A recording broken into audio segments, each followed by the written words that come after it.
Our special feature this morning is I've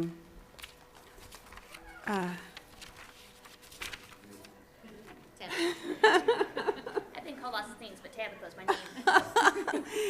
anyway, so I just want to say real quickly, so last Sabbath I shared a little bit about wanting to be a kidney donor and how it didn't work out, how it wasn't God's will. And then at lunch, Julie shared with Ruth about a friend of hers, Tabitha, that donated a kidney, and to Rylan, the little girl sitting here. And so we thought, well, what a blessing it would be to be able to share this story. And they were all available to come. And so I really appreciate Julie being able to have friendships here and connect us with this story. And I'd like Tabitha and Rylan and Heidi to come up here, and just so we just have a few minutes here, but so that we can share. And so first of all, right up here. Thank you. And tell us how the two of you know each other. So we've known each other for about 12 years. Heidi and I work together, not in the same department, but for the county in different departments. I worked in district court. She worked in the prosecutor's office for Van Buren. You can take it after that part. And of course, we're kind of a small county, and everybody kind of knows the story. I would talk about my granddaughter needing a kidney, and Tabitha heard about that. So unbeknownst to me, she was starting to go through the process to see if she was a possible match for that. While she was doing that, obviously there were other people who were looking to see if they were a match.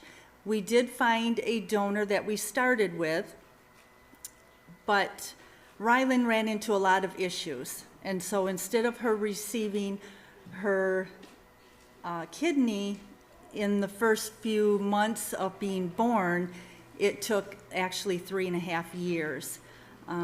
Before that, she ended up getting cancer in the liver, and the kidney transplant had to be put on hold so that she could find a donor for her liver. So we ended up losing our first donor, and so then I went to Tabitha and I said, "Hey Tabitha, we lost our first donor, what do you think?" And of course she went back and continued that process, and she was the perfect match. Amen. So so just tell us a little bit, like Rylan, she was on dialysis. Yes. Tell us. Yes. So after both kidneys were removed when she was a week old, obviously she had to be on dialysis. Pretty much 24/7. She was on 2 breathing machines for about 90 days at U of M. It was a tough battle. So I forgot the question. The journey, what happened? So she was on dialysis Yes. until For 3.5 years. Yeah. Yeah. Yeah. So 12 hours a day pretty much until she was old enough to be able to go and have dialysis done. But that was in Grand Rapids 3 to 4 times a week. You know, it was a 6-hour day. We would take turns taking her, and she would just lay in our arms for that process. Yeah, that was hard, especially having her chained up to a line 12 hours out of the day. Yeah. Yeah. Yeah. Wow. Very, very. It's a great story. I mean, Yeah. it really is. I mean, Yeah. we went through very challenging times with cancer. The whole 3.5 years of that journey was very, very difficult. But in that journey, friendships that will never go away. I mean, these two love each other. Rylan loves seeing Tabitha. She comes to work to celebrate Their every year anniversary. We just celebrated 5 years in October. Yep. Yep. Amen. Praise And the God did amazing miracles consistently. She was not even supposed to live in the womb. She lived without amniotic fluid for many months. That right there is the first miracle. But miracle after miracle. And that's literally what the doctors call her at U of M, is the miracle girl, because she was not supposed to live. And without Tabitha and without our other donor that gave his liver, a little 5-year-old boy who did pass away, donated his liver to her too. So organ donor is amazing.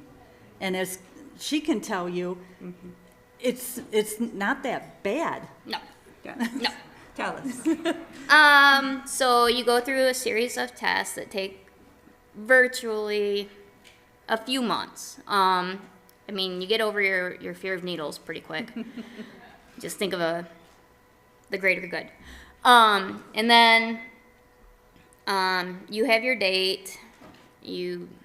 I went through U of M. I do have a friend who is currently going through the process of being a donor for a person that she knows, and they are going through Trinity. So it's again, God putting his finger right in things where it jogs my memory. She'll ask, hey, is this normal? And I'll go, oh yeah, I did that. But I mean, I'll tell you this, before you are actually okay to be the donor and everything, you know you are in tip-top health because they check everything all the time. So I know more about my blood and all that stuff than probably anybody should know. But so you'll get your surgery.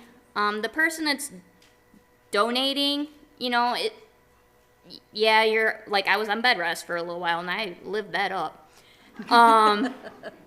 You know, 2 weeks I was on bed rest, and then after that you get your weight restrictions, and you know, you can't drive for like a month, and my husband was my chauffeur. But you know, the limitations are you need to drink a lot of water, which they tell you you should do anyways. Stay away from salts as much as possible and processed foods. Those are all things that you should be doing anyways.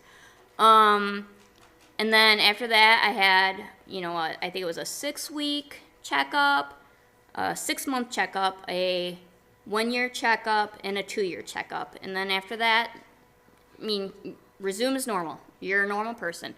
For the donor, they will say that you are treated as like you have a chronic kidney disease because you only have one kidney.